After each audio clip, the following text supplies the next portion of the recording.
Motor vehicle ॲक्टमध्ये मुलांनी समोर बसायला पाहिजे किंवा मागे बसायला पाहिजे अशा कुठल्याही प्रकारची प्रोव्हिजन नाही आहे. मोटर व्हेकल ॲक्ट सेक्शन 194 नुसार सीट बेल्ट हा 14 वर्षाच्या मुलीच्या खालच्या मुलांनी व सर्वांनी लावणे कंपल्सरी आहे. तसेच 14 वर्षाच्या खालचा जर मुलगा असेल तर तशा प्रकारचा सीट बेल्ट लावावा किंवा चाइल्ड रिस्ट्रेंट सिस्टीम त्यांनी लावावी असं कायद्यामध्ये प्रोव्हिजन दिलेली आहे.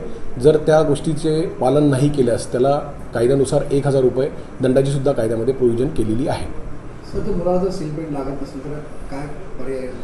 त्याला जर मुलगा फारच लहान असेल किंवा इन्फॅन्ट असेल किंवा ज्याला आपण 1 वर्षाच्या खालचा म्हणतो तर त्या बाबतीत पालकांनी चाइल्ड रिस्ट्रेंट सिस्टीम किंवा बेबी कार चेअर ज्याला म्हणतो त्या प्रकारचे बसवून त्या मुलाच्या सेफ्टीच्या दृष्टिकोनातून तशा प्रकारचा सीट बेल्ट त्यांना लावण्यात यावा. सर, मुलाला पुढे बसवायचं ज्ञानासंदर्भात 4 व्हीलर आणि 2 व्हीलरचे काय काय?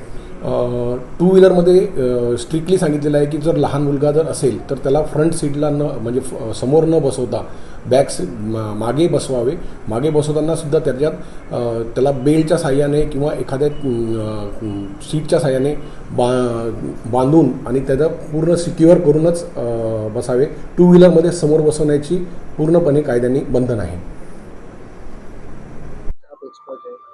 मेरे हिसाब से इसमें आगे उसके नेक के ऊपर इम्पैक्ट आया, इसके लिए उसको तकलीफ हो गया बच्चे को और उसकी डेथ हो गई. तो मेरा ऐसा मानना है कि छोटे बच्चों को आगे सीट बेल्ट लगा के भी मत बिठाइए, क्योंकि उनकी हाइट कम होने की वजह से ये तकलीफ हो सकती है. तो अगर यहाँ पे आदमी फर्क कैसे?